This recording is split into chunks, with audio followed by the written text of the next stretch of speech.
At the 1912 Stockholm Summer Olympics, swimming gold medalist and the father of modern surfing, Duke Kahanamoku, expressed his desire to see surfing included in the Olympic Games. Well, it may have taken more than a century for Duke's dream to be realized, but Surf's Up in Tokyo come 2021. 40 of the world's premier surfers will ride shortboards, showcasing their creativity, style, and best maneuvers. For those who can master the waves off Japan's Pacific coast, Olympic glory is imminent. One of those surfers is 22-year-old Kanoa Igarashi, a former US Open champion and one of the most consistent performers on the WSL Championship Tour. Kanoa was practically born to surf. A dual US and Japanese citizen, the California resident will represent Japan at the Tokyo Games in 2021. Hello and welcome to another video edition of ATRadio. I'm Brian Pinelli. And joining us now from the shores of Portugal is Kanoa Igarashi. Hello, Kanoa. Good evening. How are you doing? I'm good. Well, good evening for me, and maybe good morning for you, I think. But yeah, it's nice to be here in Portugal. Thanks for the introduction. You killed it. And but yeah, just here. It's about 10:30 p.m. for me. Just finished a pretty long day, and here we are, about to talk a little bit. All right. Well, thanks for joining us here on ATR. And I guess the first and most obvious question, how are the waves? How is the surfing? Man, it's funny. One of my favorite things about surfing here in Europe is that, like I said before, it's 10:30 p.m. here. I was pretty much surfing until about 30 minutes ago. So I get to pretty much just surf and it gets light so early. It gets light at like 6-ish, and then you can surf till 10 p.m. It's pretty much it's great for me as a as a surfer trying to just train and trying to make the most out of this off season. So yeah, just been doing my thing and surfing, training, doing the right things, keeping up with my diet, and being prepared to compete whenever. Now, of course, home is Huntington Beach, California, correct? Tell me a little bit about being in Portugal. Are you back and forth? Is it because of the coronavirus pandemic situation? Just tell me a little bit about your strategy and, I guess transitioning from California to Portugal. Yeah, I mean, to me, something that I've always worked on growing up as a kid was to be as flexible as possible. And what I mean by flexible is being able to feel at home anywhere I go. As a surfer, we have to travel so much throughout the year that home is never really home because home is your suitcase, and that's kind of what I've learned over the years. But you know, like I said, I'm in Portugal at the moment. It was pretty much the last place I came to. Portugal is normally where I come to prepare myself. It's kind of my little getaway to surf and to train, and it's kind of my little training ground. And obviously, I was preparing myself just kind of my last little fine tunes and fine touches before going off to Australia to start the season. And then all of this went down. All of this happened. So it was kind of the last place I was. And the first thing that came to mind was, okay, I'm just gonna stay put of where I am, and maybe it's a sign from the universe saying just stay put. You're exactly where you need to be. And yeah, here I am. 3 months later since I came into the country, and it's been great. Just been like I said, training, surfing, keeping it simple, and trying to stay busy. Sure. Athletes all over the world trying to make the best of the situation. Of course, the 1 year postponement of the Tokyo Olympic Games. Congratulations, Kanoa. Provisionally qualified for the first ever Olympic surfing event at the Games in Tokyo. Of course, we'll have to wait one more year from now. You've accomplished so much already at the age of 22. U.S. Open champion. I know you've won a huge event in Bali. WSL Rookie of the Year. What does qualifying for the Olympic Games mean to you? Of course, nobody knows exactly how this will shape up, but what is this honor in your long list of accomplishments? Oh man, It's great. Like it's funny. Sometimes I forget about some of the accomplishments I've had over the years. Like you mentioned, the U.S. Open win, the WCT win in Bali. Um, and sometimes I have to have someone kind of repeat it to remember those things. But when there's just something about the Olympics that stand out to me. I mean, to me and to everyone, I think being able to what really stands out to me is when I talk to my grandparents. I talk to them. I say, hey, I just won. They're huge fans of surfing. They follow surfing. Hey, yeah, I won the CT. It was amazing. My grandparents were crying. Obviously, my grandmother, my grandmother told me it was the best day of her life. But then as soon as I say anything, I said, hey, actually, I provisionally qualified for the Olympics. It was like no reaction, just tears, and that's when I realized, like, okay, you know, this means so much to my family and people that are maybe a little bit outside of our world of surfing. The Olympics is just a whole nother level. So, it's honestly kind of in a way, it's hard to compare it, to other things because the Olympics is such a, you know, as a sportsman, it's the highest level of sports there is. You grew up whether you want to or not watching the Olympics, and to have my name even associated with the Olympics is a huge honor, and to be to be able to say that I'm preparing for the Olympics is something that I've never dreamt of, as a kid, because surfing was never in the Olympics. So Yeah. just being able to say that I'm preparing for the Olympics is it's more than a goal of mine. So it's nice to be in this position, and knowing that every second that goes by, it's 1 second closer to the Olympics. So for now, it's just like I said, getting ready for it and waiting for that day. Good stuff. It'll obviously be quite the journey, not just for you, but for all surfers over the next year ahead. Of course, surfing with such an unbelievable culture and lifestyle, and as we talked about in the opening, going back 100 years to the father of modern surfing, Duke Kahanamoku. In your estimation, what do you think surfing will bring to the Olympic movement? Brian, I really think surfing will, well, I'm hoping at least, will bring that kind of youth energy, that spice to the Olympics that, well, I guess in their eyes, they felt like it was missing. So I feel like I have a duty, me alongside my competitors, of representing our sport. I think that's our most important thing at the Olympics coming up is representing our sport, and then after that it'll be representing our country, and then after that it'll be representing ourselves. And I think that's what's so beautiful about the Olympics is you represent and you're supporting something beyond yourself. For us, surfing is such a selfish sport, um, and to have an opportunity to represent our country, and then more so than that, represent our sport on the big stage is something that words will never be able to describe that feeling. But it's yeah, it's a huge honor for me and my sport. I think we're gonna bring something to the table, bring to the table this kind of sense of mixing Mother Nature with kind of an art of playing with the ocean in a fierce way alongside another fierce competitor. And in a way, it's kind of that dancing with the ocean kind of feeling, and that challenge against Mother Nature. So I'm excited to bring that sort of aspect to the Olympics. Well said. I can feel your excitement, Kanoa. So glad to hear that. You have a very interesting backstory for those who don't know.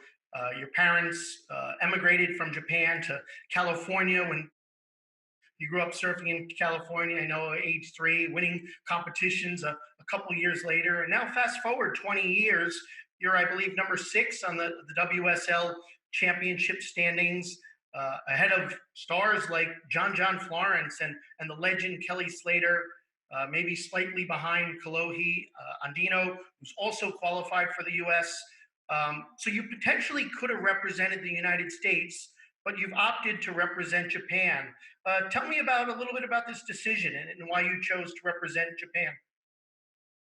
To be honest, you know, this is something that I love to talk about because for me it's I in my heart in when I'm surfing, um, I feel like I represent many different things. Well, at least that's what I like to believe. And my goal as not just a surfer but as a sportsman is to represent my what I like to represent is my youth. Being one of the youngest surfers on tour, I believe that I represent youth. I believe that I represent the city I grew up in Huntington Beach. My love for Huntington Beach is Huntington Beach is family to me, and there's no bigger than love than family. So, I represent Huntington Beach. I feel like I represent California. I've lived there my whole life, and I represent USA. I grew up competing with USA, and then I also represent Japan. Obviously, it's the flag that I surf under, and at the same time, I represent. I feel like all over the world. I call many places my home. I know that I have some of my best friends in Australia, rooting for me, maybe even over an Australian. And for me, that's more so than representing a country. I'm representing a lot of people and a lot of beliefs. So yeah, I mean, this decision I made to wave the Japanese flag was I have such a strong connection with my family. The story of my family moving to America to give me the best support. I mean, the best opportunity to reach my goals of becoming a world champion, to be a professional surfer. They've sacrificed so much for me in life that there's no present in the world. There's no words in the world that can express my gratitude towards them for that.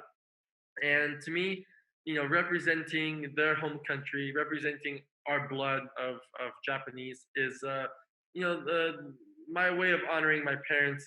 My parents, the things they sacrificed for me, and to kind of carry them with me alongside my journey as a professional surfer, as a hopeful world champion, as a hopeful gold medalist in the Olympics. So, it's kind of my way of doing this together with my family, and having them feel that extra bit of proudness knowing that I did that for them, and to have that kind of connection with my family. So that was my main reason.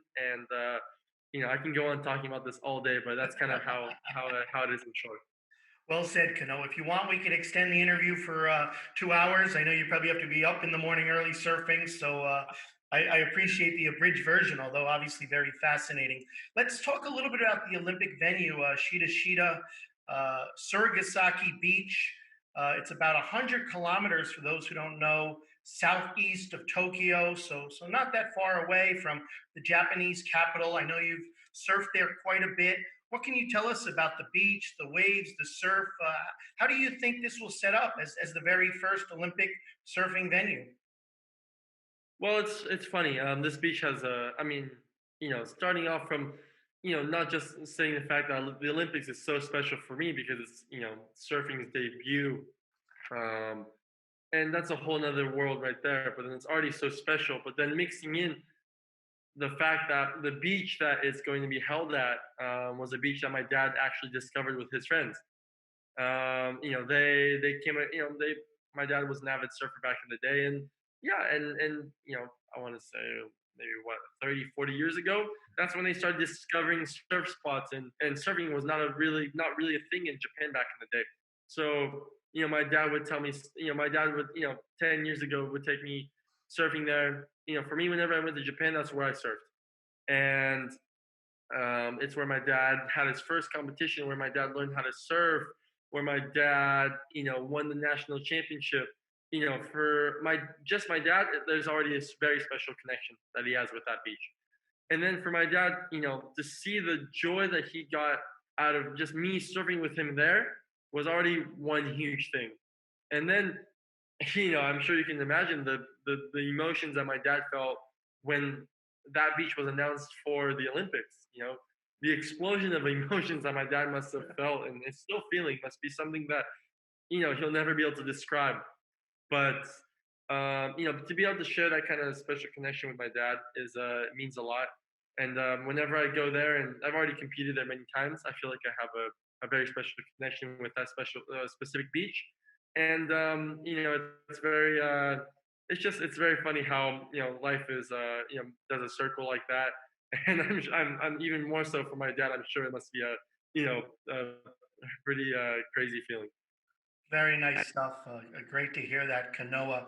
I guess it's safe to say you will have the home wave advantage there 1 year from now. So maybe makes it a little bit easier for you, maybe a little tougher for your competitors. What about the waves? I've heard, I've read they could range from 3 feet to 10 feet.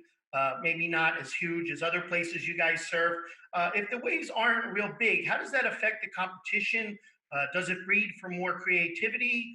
How do you think that could all shape up? That's the thing, at the end of the day, our job as a surfer, we're entertainers, and no matter what the conditions are, we're gonna do our best and we're gonna put on a show. And if the conditions are smaller, I can tell you right now there'll be a lot more aerials, and it'll turn into pretty much just an air show. And it'll be about who's the most technical in the air, who can build the most speed out of the if so subpar conditions. And it'll be a battle of speed, agility, and no matter what condition it is, there's going to be people that benefit from it and people that might not prefer those conditions. But it's about being prepared for any type of wave and any types of conditions, and being ready to be the gold medalist 365 days out of the year. Like the confidence there, absolutely. Like the confidence. Obviously, Southern California and obviously Hawaii has such a deep rooted surfing culture. And obviously, you're enlightening us here, but many people maybe don't think about surfing in Japan. What would you say is the surfing culture in Japan, and how much potential do you think surfing in Japan, with some of the younger guys and girls, has with Olympic surfing coming to the shores not far from Tokyo? Man, it's really exciting for me. I mean, and I'm excited for surfing. Obviously, I think the Asian market has so much to evolve. Um, and we're not just talking Japan here. We're talking, the neighboring countries of China, Taiwan, Korea. It's the list goes on. In Asia, there's so much ocean, and for how much ocean there is, I mean, at the end of the day, Japan is an island. For how much surfing there is, it's a very fairly small. Uh, it's not a very recognized sport. So with this, the Olympics, it's pretty much guaranteed that it's just going to give a big boost for surfing and to inspire the next generation of surfers. That surfing is in Japan at the moment, it's a little bit like it's an old sport. Surfing is a little bit like, hey, that's my dad's sport, or it's kind of like compared to a little bit like golf. It's the weekend kind of the older generation sport. But watching the Olympics, I think it'll spark a lot of youth into our sport as well, and it'll bring a fresh audience. And I think it's just going to be a huge boost for surfing, like I said before.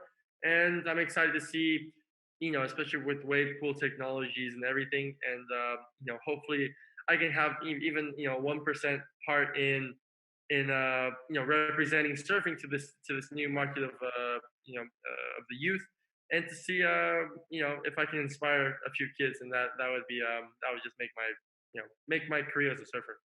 Sounds amazing.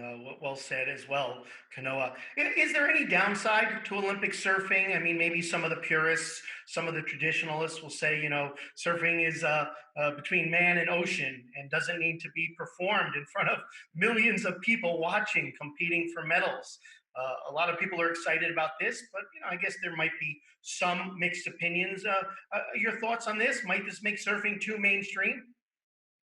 Of course. I mean, there's always going to be, I mean, it's, I totally understand as well. There's going to be people that are against it, people that are for it.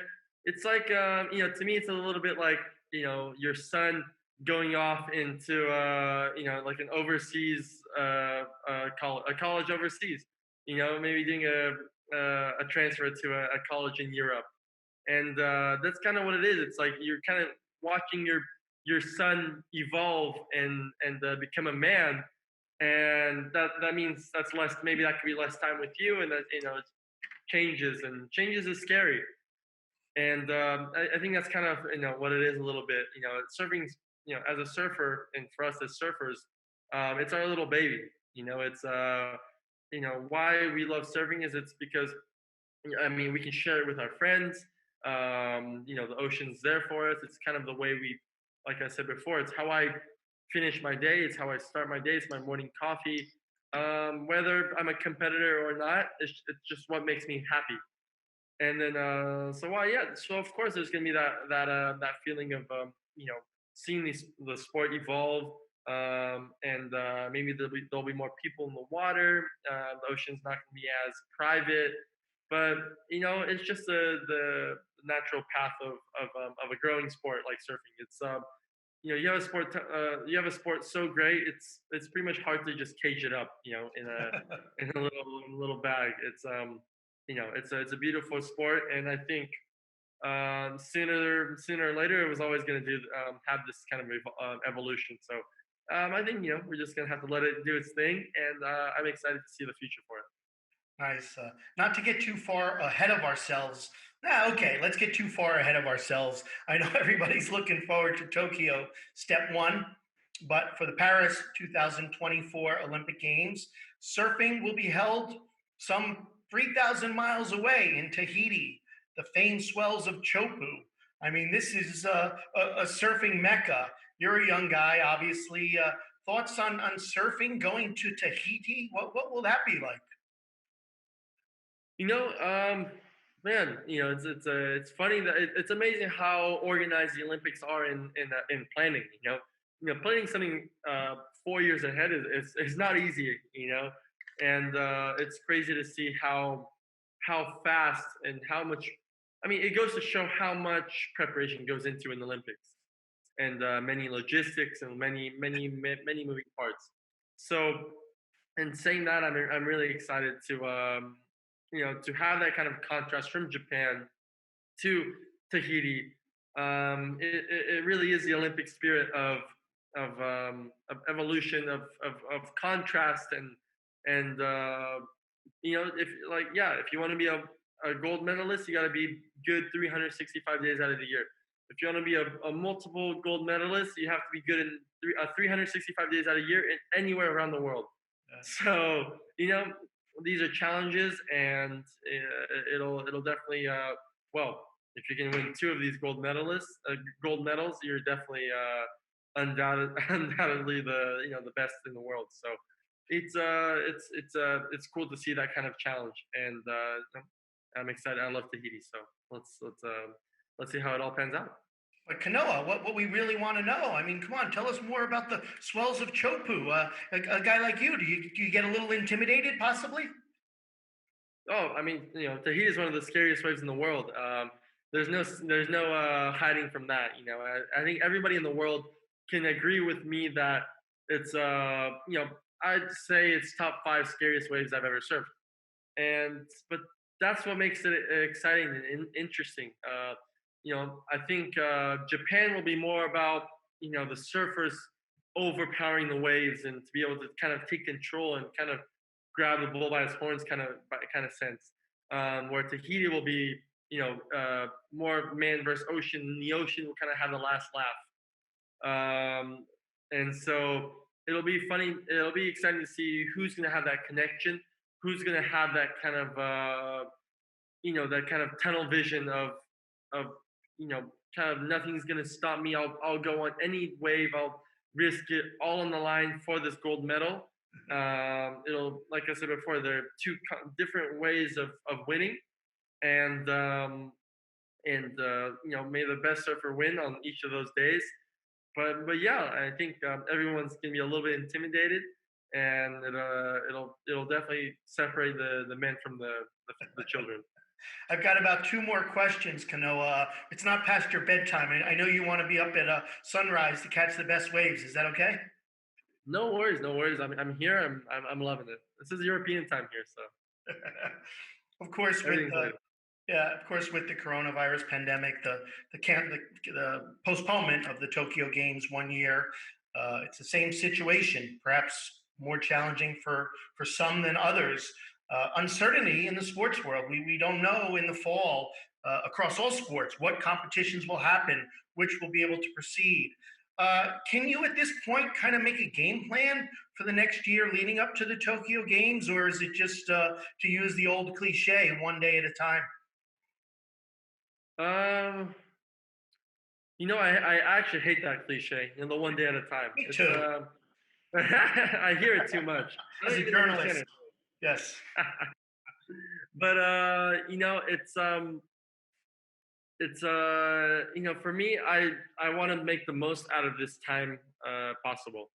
Of I'm looking at this as an extended off season, and I feel like this is where it's going to really separate and show the determined surfers, determined athletes, and to see the evolution of a surfer. Instead of a 3 month off season, we might have a year long off season. So it'll pretty much just magnify whatever type of training regimen you're doing. So for me, I want to be one of those surfers where, let's hopefully we start in January next year, and there'll be people turning heads going, wow, we can really tell that Kanoa's put the work in over this time, and there's going to be different, it's really hard to motivate, obviously not having a certain day, not having a concrete day. It's pretty much one of the biggest mental challenges there is to wake up early to go surf or to go to the gym to stick to a strict diet. No one wants to stick to a diet when you don't know what you're. Pretty much at the end of the day, we don't even know what we're preparing for. And so for me, this has been my biggest challenge. But I feel like this is where it's gonna really strengthen me as an athlete. And I've been working hard. To be honest with you, I've been working harder than I ever have. I've been working closely with my psychologist, my trainer, my nutritionist, with the people, my team really. And luckily I have people around me that are pretty much willing to work under the same circumstances of not knowing what we're working for.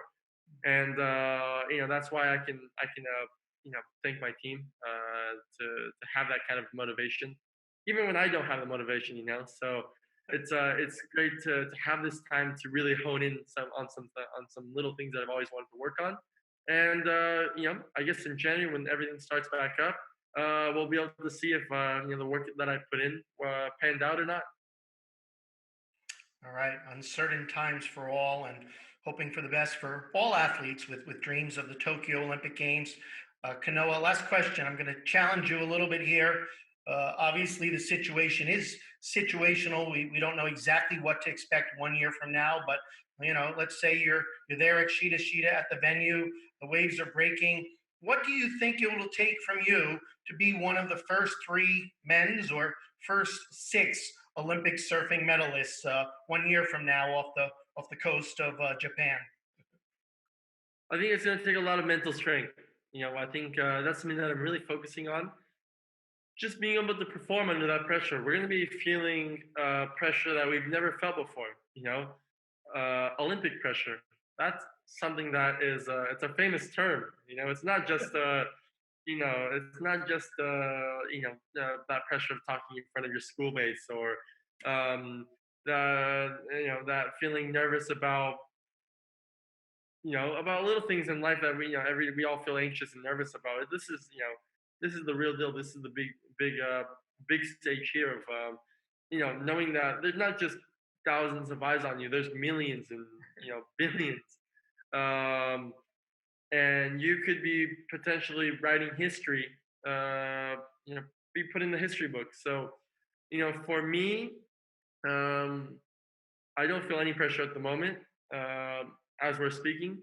But I could wake up tomorrow morning feeling some crazy pressure, of knowing that there's a whole country behind me, there's a whole sport behind me, I have my whole family heritage behind me, but it comes and goes by waves.